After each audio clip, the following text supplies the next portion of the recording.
Señor, desde que salvo soy, pues es mi Rey, mi Salvador, desde que salvo soy, desde que salvo soy, desde que salvo soy, solo en Él me gloriaré, desde que salvo soy, en mi Redentor me gloriaré. Yo amo a Dios por su bondad, desde que salvo soy, y quiero hacer su voluntad, desde que salvo soy, desde que salvo soy, desde que salvo soy, solo en Él me gloriaré, desde que salvo soy, en mi Redentor me gloriaré.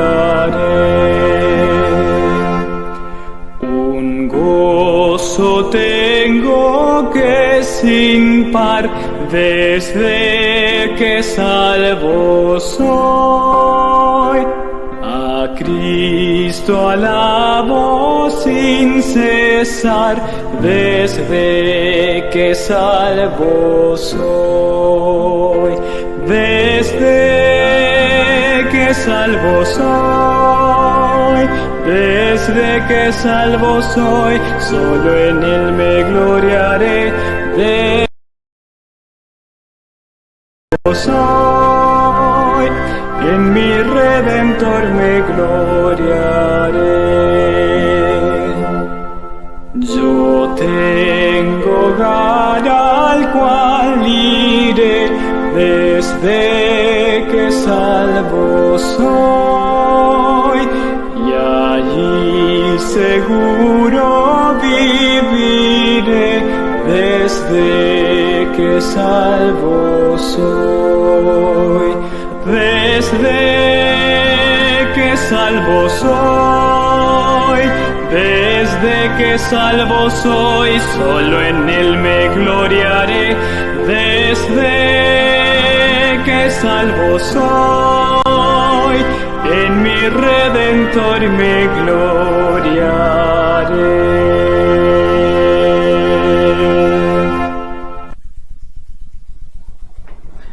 Muy bien, queridos amigos, queridos hermanos, que el Señor pueda bendecirnos a todos en esta hora. Deseamos compartir con ustedes un consejo más, una reflexión más de la bendita palabra de Dios. Y para poder hacerlo, deseamos suplicarle al Señor que pueda bendecir su palabra a través de la oración. Generoso Dios y amantísimo Padre, que tu morada se encuentra en el cielo. Engrandecido y alabado es tu nombre por todos los siglos de los siglos sin fin. Gracias te doy en esta hora por este precioso privilegio que me concedes. Bendice la meditación de tu palabra, bendice a nuestros queridos hermanos que apartan este espacio de su tiempo para poder alimentar su vida cristiana. Permite que el consejo de tu palabra sea un aliciente para nuestra vida y que pueda motivarnos para poder tener esa experiencia más de cerca contigo. Quédate con nosotros y sea el invitado de honor a nuestra vida. Te lo suplico en el nombre de Cristo Jesús, nuestro Salvador. Amén. En esta hora deseo compartir con ustedes un tema muy importante. Hablar del primer advenimiento de nuestro Señor Jesucristo, pero no solamente de ello, sino de su ministerio en aquel entonces. Hoy en la actualidad, por todos los medios de comunicación, ya sea por la televisión, por las redes sociales, por el radio, por los periódicos, por todos los medios de comunicación, nosotros vemos, oímos que muchas personas hablan del gran acontecimiento que está delante de nosotros. Y ese gran acontecimiento que nosotros encontramos, que nosotros esperamos, es la segunda venida de nuestro Salvador. Y esa es la nota tónica, es el mensaje en el cual hoy se expacían muchos predicadores. Y es lo correcto, es una realidad. Pero es interesante que nosotros podamos darnos cuenta que también cuando nosotros hablamos del evento maravilloso que se dio en nuestra tierra aproximadamente hace 2000 años, es un evento grandioso, maravilloso, donde los seres humanos de aquel entonces, donde las personas de aquel lugar tuvieron el privilegio de ver, de oír las palabras de nuestro Salvador. Y es interesante que nosotros podamos darnos cuenta cuál era el ministerio de Cristo de manera muy especial en esta tierra. Cuando nosotros vamos a la Biblia, quiero tomar la Biblia en el libro de Gálatas, capítulo 4, versículo 4, encierra para nosotros un mensaje muy importante. Gálatas, capítulo 4, versículo 4 y versículo 5.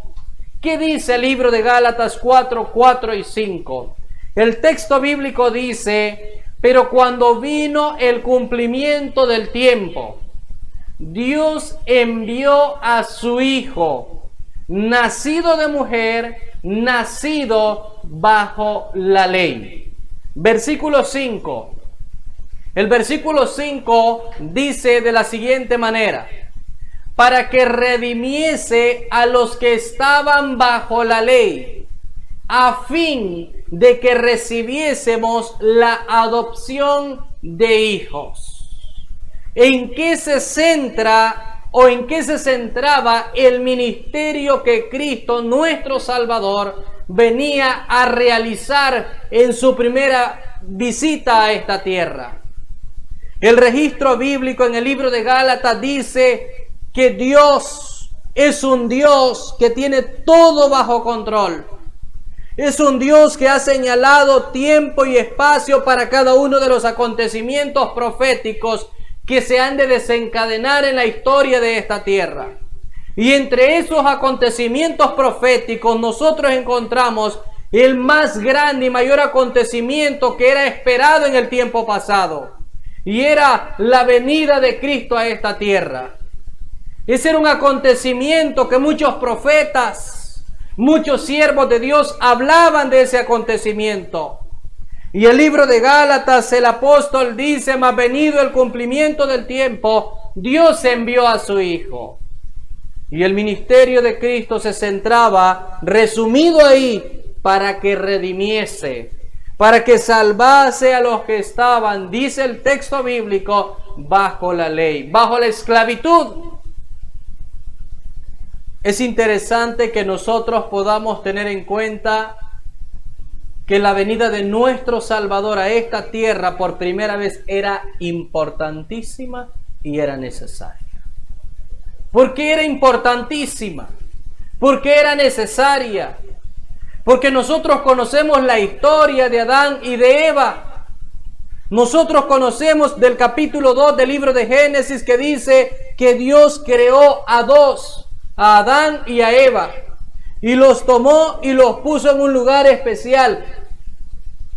A ese lugar especial le llama la Escritura el jardín de el Edén.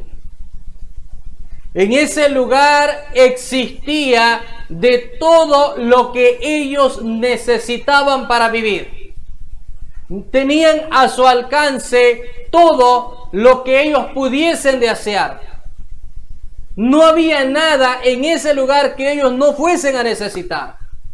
Pero es interesante darnos cuenta que en ese lugar estaba también el árbol de la vida. Pero en ese lugar también se encontraba el árbol que el registro bíblico lo llama el árbol del conocimiento del bien y el mal. Y ese árbol sí estaba reservado por Dios. Adán y Eva tenían la libertad para poder comer, para poder tocar todas las cosas, para poder usar todo lo que estaba en ese lugar. Pero ellos no podían tocar del árbol del conocimiento del bien y el mal. Porque el tocar de ese árbol traía consecuencias sobre ellos. Y la consecuencia que traía era la consecuencia de la muerte. Porque el tocar ese árbol implicaba desobediencia y desobediencia era pecado. Entonces, ellos conociendo todo esto, están dentro de este lugar, pero el registro bíblico nos enseña, nos sitúa el escrito inspirado, que en el cielo hubo una batalla. La batalla era entre Satanás y Cristo, entre los ángeles que estaban de parte del Salvador del mundo y los ángeles que se habían dejado persuadir por Satanás. Apocalipsis nos enseña y dice, pero no prevalecieron. Satanás no ganó la batalla. Y por ende, entonces el registro bíblico dice que ellos fueron lanzados a la tierra. Y al venir a la tierra, querido hermano, querido amigo, Satanás comenzó un ministerio. Y el ministerio de Satanás estaba centrado en destruir, en dañar la creación de Dios.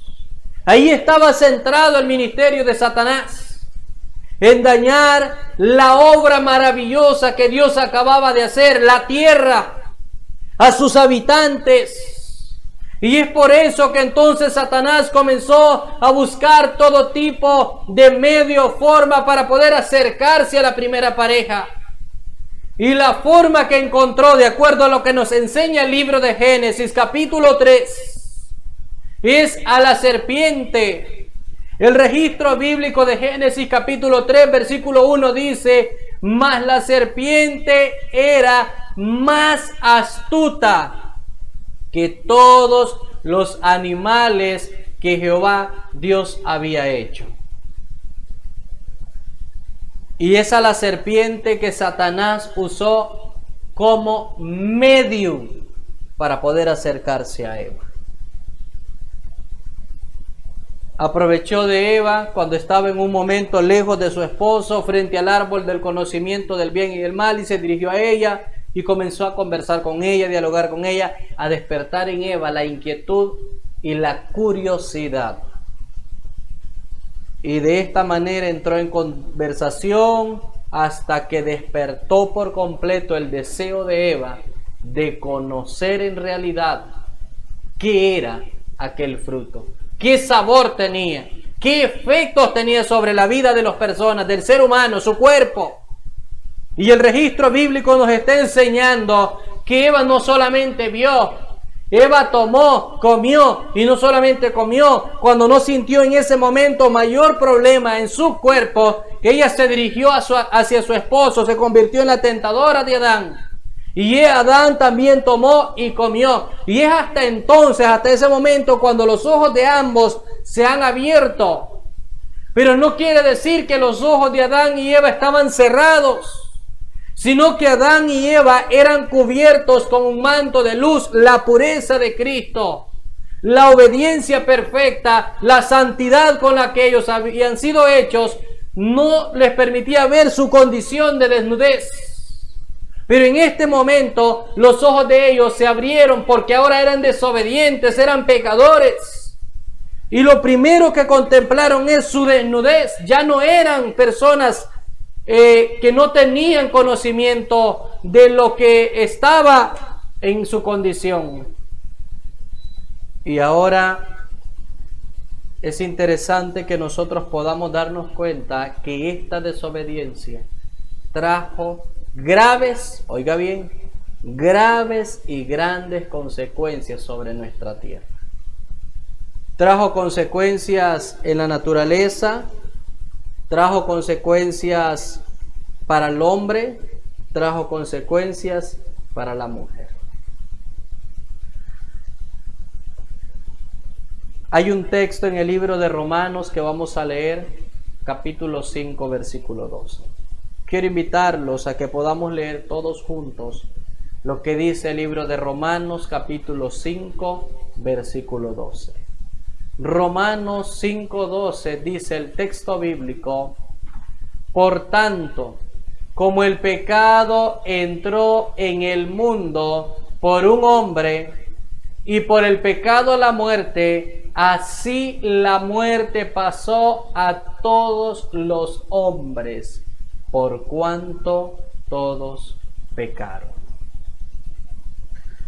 Es interesante darnos cuenta la más funesta consecuencia que trae la desobediencia de Adán a esta tierra.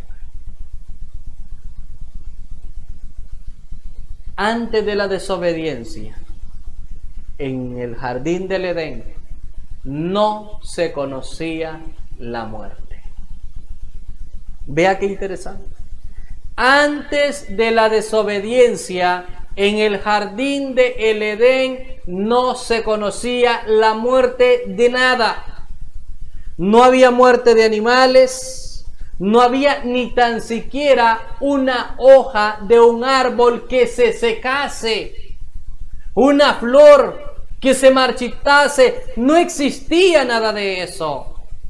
Nosotros perfectamente no sabemos cuánto tiempo estuvo Adán con Eva dentro del jardín del Edén sin pecar. Pero es importante que nosotros podamos tener en cuenta que mientras ellos estuvieron en ese lugar, todo era perfecto. Mientras ellos no habían desobedecido, todo estaba en el orden que debía estar. No había vestigio de nada malo. Pero es hasta que Adán y Eva desobedecen que se introduce la muerte. Y ahora el primer animal que tiene que morir es un cordero. Porque el registro bíblico nos está señalando en el libro de Génesis que después de la desobediencia de Adán y Eva, ellos estaban desnudos. Y ellos van y toman hojas de higuera y se taparon. Pero el registro bíblico nos enseña también que antes de ser sacados del jardín del Edén, Dios los vistió con túnicas de pieles. Y esas túnicas de pieles con las que ellos fueron vestidos son túnicas y que fueron tomadas de la piel de un cordero que tuvo que ser inmolado allí mismo dentro del jardín del Edén. Y ese cordero simbolizaba al Hijo de Dios, al Cordero de Dios que quita el pecado del mundo, que tendría que venir a esta tierra a morir en favor del ser humano. Y es ahí entonces donde está el cumplimiento de la profecía del libro de Génesis capítulo 3 versículo 15. El libro de Génesis capítulo 3 verso 15 encierra para nosotros una lección. Y dice el libro de Génesis, quiero invitarlos a que leamos juntos el libro de Génesis capítulo 3:15 y dice: y pondré enemistad entre ti y la mujer, y entre tu simiente y la simiente suya. Esta te herirá en la cabeza y tú le herirás en el calcañar. Adán y Eva escucharon esas palabras y aceptaron la promesa. Y el registro bíblico nos dice a nosotros que Adán y Eva fueron perdonados. Se arrepintieron y fueron perdonados, porque el hecho de que Dios los vistió de ese vestido de pieles simboliza, representa que Dios los perdonó. Y si un día nos salvamos con la bendición de Dios, podremos ver a Adán en ese lugar. Es interesante que nosotros podamos tener en cuenta que ellos no pudieron quitar las consecuencias. Las decisiones que nosotros como personas tomamos en nuestra vida traen consecuencias. Las consecuencias pueden ser para bien o pueden ser consecuencias para mal, pero a nuestra vida vienen consecuencias. Y es interesante darnos cuenta porque el registro bíblico nos señala a nosotros que después que Adán y Eva fueron sacados del jardín del Edén, Adán dice y Eva tuvieron un hijo, tuvieron dos hijos. La Biblia nos resalta 2, 3 hijos, más hijos, pero especifica algunos casos en particular. Pero cuando Eva dio a luz a Caín, el registro bíblico dice que Eva le dio por nombre Caín, porque dijo: por voluntad de Jehová he adquirido varón. Y es interesante que nosotros podamos tener en cuenta que Adán y Eva consideraban que su primogénito, que su hijo Caín era ese redentor prometido. Y por esa razón le pusieron Caín, que quiere decir adquirido. Y esto lo dice la sierva de Dios en el libro Deseado de todas las gentes, en la página número 23. Pero es interesante darnos cuenta que con el transcurrir de los años, ellos se dieron cuenta que Caín no era ese redentor, no era ese salvador, sino que al contrario, tristemente para ellos, darse cuenta que ese primer hijo llegaría a ser el primer asesino en esta tierra, porque mató a su hermano Abel. Pero aunque eso pasó, la venida de un redentor, la venida de un salvador a esta tierra se mantuvo fresco en la mente de Adán, en la mente de Eva, y ellos transmitieron este mensaje para todos sus descendientes, para los que iban sucediendo, y se transmitió el mensaje. A Abraham se le dio el mensaje, se le dio al pueblo de Israel el mensaje. Hubieron profetas, Moisés habló de ese profeta que habría de venir a esta tierra, y el profeta Isaías hablaba en sus profecías de ese Salvador, de ese Redentor, de ese Dios con nosotros que vendría a esta tierra. Y en el capítulo 61, versículo 1 del libro de Isaías dice: el Espíritu del Señor omnipotente está sobre mí, por cuanto me ha ungido para anunciar las buenas nuevas a los pobres. Me ha enviado a sanar los corazones heridos, a proclamar liberación a los cautivos y libertad a los prisioneros. Es interesante que nosotros podamos darnos cuenta que el profeta Isaías en su profecía especificaba claramente la misión, el ministerio de Jesús en esta tierra. ¿Cuál era la condición de la tierra cuando Cristo vino a la tierra? Habían pasado aproximadamente 4000 años desde la caída de Adán y Eva hasta la venida de Cristo a la tierra. Y la tierra, cuando Cristo vino, estaba degradada. Había degradación moral, había corrupción, había enfermedad, había pecados. ¿Cuántas cosas inundaban y embargaban a los seres humanos? Había injusticia en la tierra. Por doquier se oían las lamentaciones de las personas de la situación que se vivía en aquel momento. Había opresión. Satanás oprimía a los seres humanos. Y es interesante darnos cuenta que el profeta Isaías entonces resalta el ministerio de Jesús a esta tierra. Y cuando nosotros vamos al libro de Lucas capítulo 4, versículos 18 y 19, encontramos nosotros el cumplimiento de esa profecía. Cuando nuestro Salvador Jesús comienza su ministerio, el registro bíblico dice, en el capítulo 4 de Lucas, versículos 18 y 19, dice: el Espíritu del Señor está sobre mí, por cuanto me ha ungido para dar buenas nuevas a los pobres. Me ha enviado a sanar a los quebrantados de corazón, a pregonar libertad a los cautivos y vista a los ciegos, a poner en libertad a los oprimidos, a predicar el año agradable al Señor. La gran obra de nuestro Salvador en esta tierra era la predicación de buenas noticias. Y nuestro Salvador, cuando comenzó su ministerio, fue después de ser ungido, después de ser bautizado, fue de lugar en lugar, llevando, predicando el mensaje del perdón y aceptación de parte de Dios. El mensaje de nuestro Señor Jesucristo era para los pobres, era para los abatidos de corazón. Nuestro Salvador vino a esta tierra para aliviar el sufrimiento de aquellos que estaban tristes, fatigados por las cargas, por los problemas, por los pecados que les embargaban.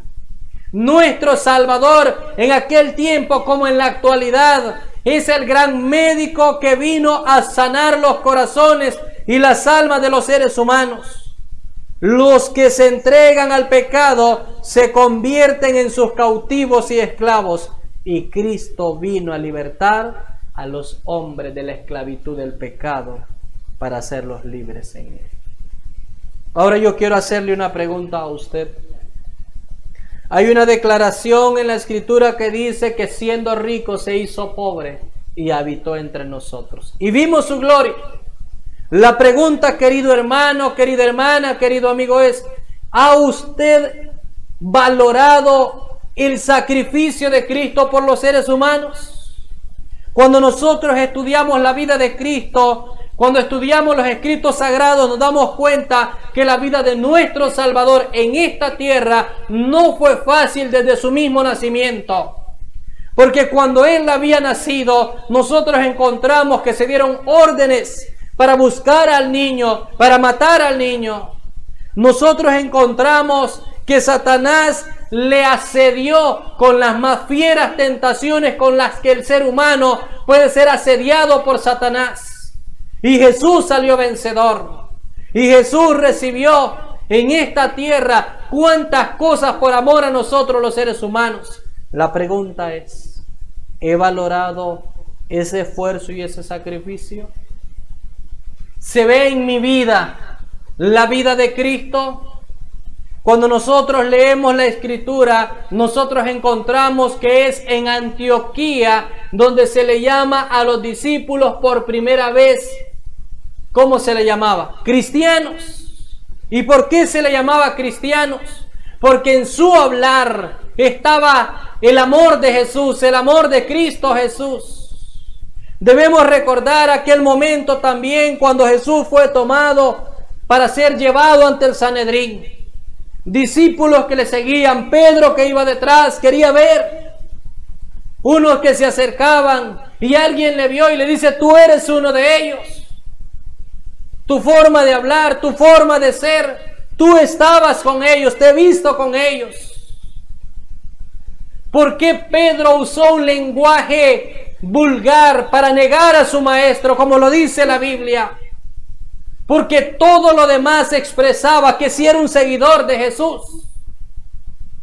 Cuando las personas nos ven a nosotros, yo quiero preguntarle, querido hermano, ¿a quién deberían ver en nosotros? A un seguidor de Jesús. Pero es una tristeza que muchas veces las personas no ven en nosotros a un seguidor de Jesús. He tenido muchas veces que escuchar a algunas personas expresarse mal de algunos creyentes. Personas que dicen: para ser como Él yo no soy nada mejor. Querido hermano, Cristo vino a esta tierra. Y Él vino a restaurar en los seres humanos la imagen de Dios. El ser humano estaba degradado. El ser humano estaba caído, sumergido en delitos y pecados y transgresiones. Y nuestro Salvador vino a esta tierra para restaurar la imagen de su Padre en los seres humanos. Para que las personas puedan ver en los seguidores de Cristo un ejemplo digno de seguir, para que las personas puedan ver en la vida de los hijos de Cristo, de los seguidores de Jesús, personas que han conocido a Dios por experiencia, no solamente le han conocido de lejos, sino que han tenido una experiencia personal con Cristo y se han dejado transformar por Él, cambiar por Él, para hacerse aptos para ser herederos de la vida eterna. Quiera Dios en su amor, quiera Dios en su misericordia permitir que usted y yo podamos ser cambiados, transformados, y la imagen de Cristo y de nuestro Padre Celestial pueda verse en nuestra vida. Que Dios le bendiga, es mi deseo en el nombre de Jesús. Amén. Generoso Dios y amantísimo Padre, que tu morada se encuentra en el cielo. En esta hora, gracias te doy por este precioso privilegio que me das. Muchas gracias porque nuestro Señor Jesús dejó el cielo y vino a la tierra para hacer un ministerio en favor de nosotros los pecadores, restaurar la imagen de Dios en nuestra vida, a través de su ejemplo, a través de su vida abnegada, a través de su vida dispuesta, consagrada. Tenemos un gran ejemplo a seguir, donde si nuestro Salvador lo hizo, nosotros con la ayuda de Dios podemos hacerlo también. Permítenos tener este privilegio y esta oportunidad. En el nombre de Jesús te lo pido todo. Amén y amén. Que Dios les pueda bendecir. Es mi deseo. Amén.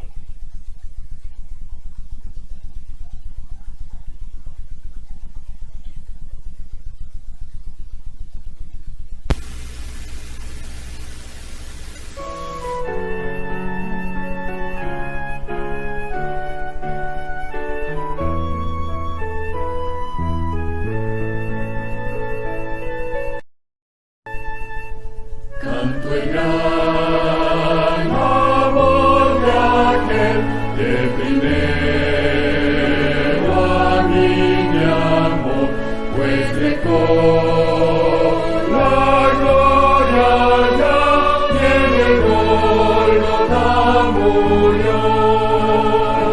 Al amor ensalzaré, alabando al que murió, inmolado para que viva